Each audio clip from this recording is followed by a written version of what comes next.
Halo pemirsa Unhas TV, senang sekali saya Nuriza Razak dapat kembali menjumpai Anda dalam Unhas Daily. Dalam beberapa menit ke depan, kami akan menyajikan berita-berita terpercaya hanya untuk Anda. Afrika Selatan menuntut Israel telah melakukan kejahatan perang dengan melakukan genosida.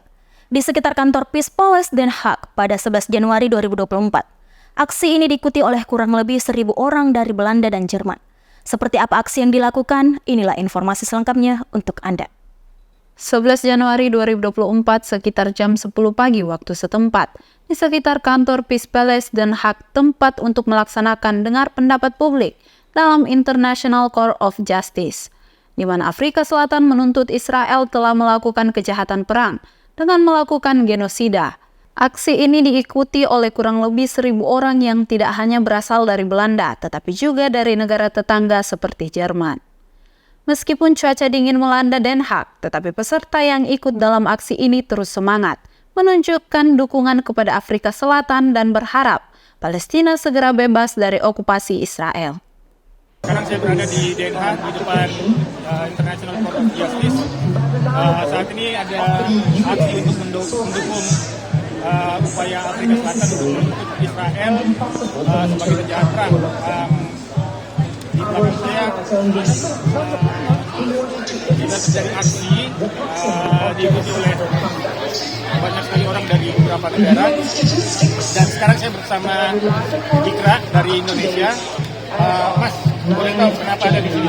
Iya, terima kasih banyak Bang Gego dan kawan-kawan Indonesia. Saya di sini untuk menyatakan dukungan saya dan solidaritas terhadap upaya Afrika Selatan untuk menuntut Israel untuk kejahatan genosida, dan juga untuk menyatakan solidaritas saya rakyat Palestina, terutama yang di Gaza ya, yang sekarang sedang dibombardir besar-besaran oleh Israel.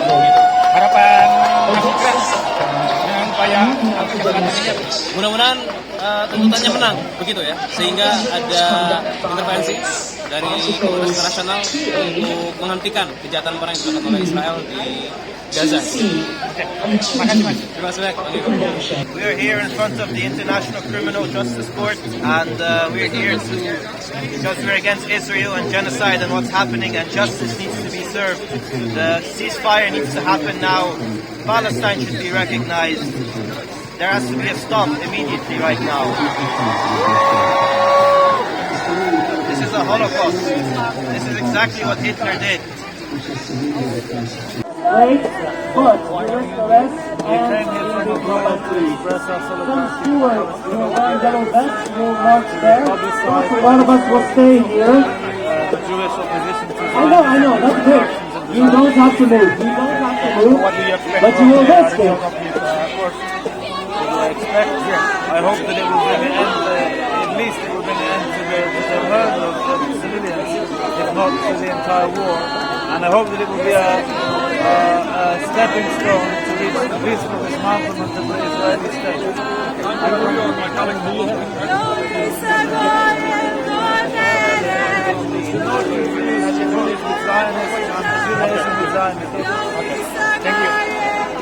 Rame mengirimkan pesan kepada masyarakat Indonesia untuk bisa membedakan antara Zionis dan agama Yahudi.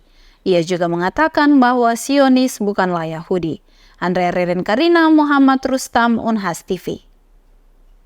Universitas Hasanuddin menggelar prosesi pengukuhan guru besar. Prosesi ini mengukuhkan 3 guru besar dari Fakultas Ekonomi dan Bisnis, Fakultas Kesehatan Masyarakat, dan Fakultas Kedokteran. Berikut berita selengkapnya untuk Anda. Upacara pengukuhan dan penerimaan sebagai anggota Dewan Profesor Universitas Hasanuddin diselenggarakan di ruang Senat lantai 2 Gedung Rektorat Universitas Hasanuddin.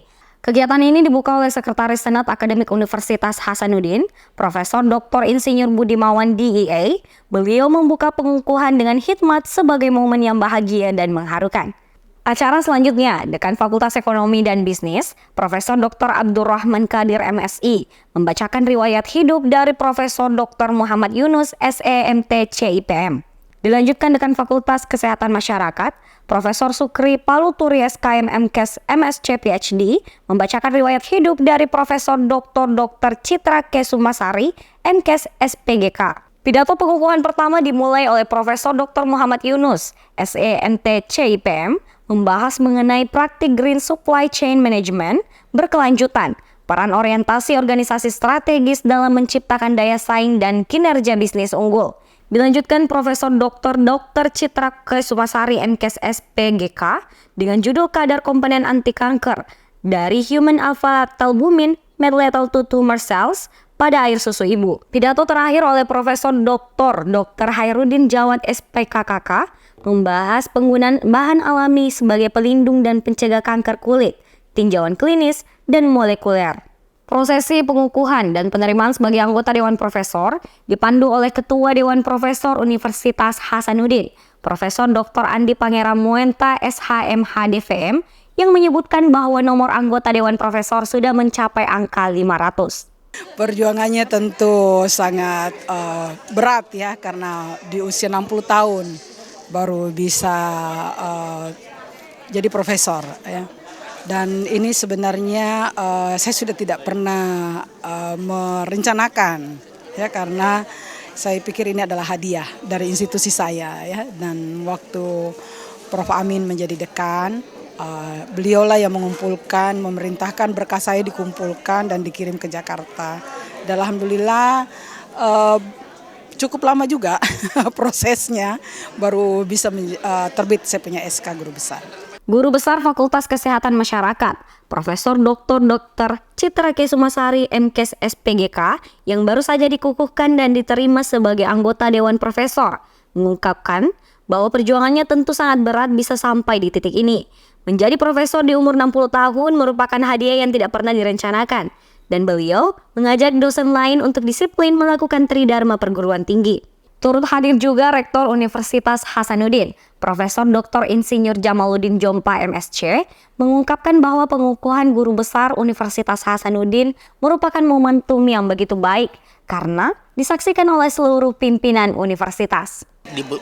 Berat sebenarnya, dibutuhkan motivasi yang kuat ya, karena memang mungkin karena saya memang bidangnya senang saintifik ya, jadi kalau kita lihat tadi publikasinya cukup banyak ya, cukup banyak, padahal mengumpulkan poin dari 2016 sampai 2023 itu bisa sampai hampir 90 tadi saya. Yang sebagai autor saja sudah 25 kalau saya nggak salah. Itu dengan publikasi ada yang terimbul Scopus Q1, Q2 ya, ada juga Q4 ya. Q1 berapa? Ya seperti itu. Tapi memang butuhkan perjuangan yang berat. Pertama kita melakukan untuk publikasi mungkin susah. 1 tahun pertama kita berjuang setengah mati, itu belum tentu terpublikasi. Tetapi dengan pengalaman yang seperti itu akan membuat kita di tahun berikutnya akan bisa lolos terpublikasi dengan baik. Ya. Saya kira kalau kita selalu belajar, selalu latihan untuk publikasi, akhirnya bisa publikasi sebanyak itu. Ya. Profesor Dr. Hairudin Jawad SPKK, Guru Besar Fakultas Kedokteran yang baru saja dikukuhkan, juga merupakan dokter dari Rumah Sakit Wahidin yang basicnya pelayanan klinik. Mengatakan bahwa perjuangan untuk bisa sampai di titik ini butuh motivasi yang kuat dan perjuangan yang berat. Ya alhamdulillah memang perjuangan berat, walaupun itu berat ya kita harus lalui ya untuk mencapai karir guru besar.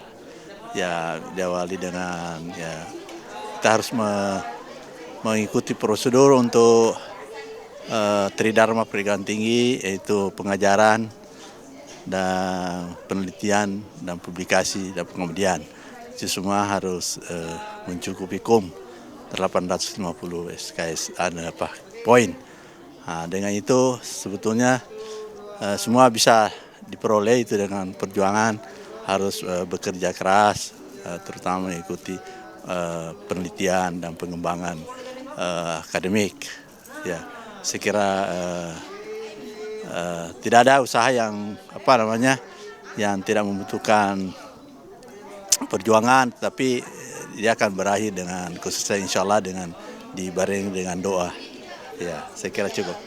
Profesor Dr. Muhammad Yunus SEMTC IPM, Guru Besar Fakultas Ekonomi dan Bisnis yang baru saja diterima sebagai anggota Dewan Profesor, menyampaikan bahwa perjuangan berat harus kita lalui dengan mengikuti prosedur tridharma perguruan tinggi dan perjuangan yang keras. Beliau juga mengajak dosen lain berjuang terus untuk bisa menjadi guru besar. Aminah Rahma Ahmad, Muhammad Syaiful, Unhas TV. Pemirsa, berita tadi sekaligus menutup perjumpaan kita hari ini. Terus saksikan Unas Daily hanya di Unas TV. Saya Nuriza Razak mewakili kru yang bertugas pamit undur diri dan sampai jumpa.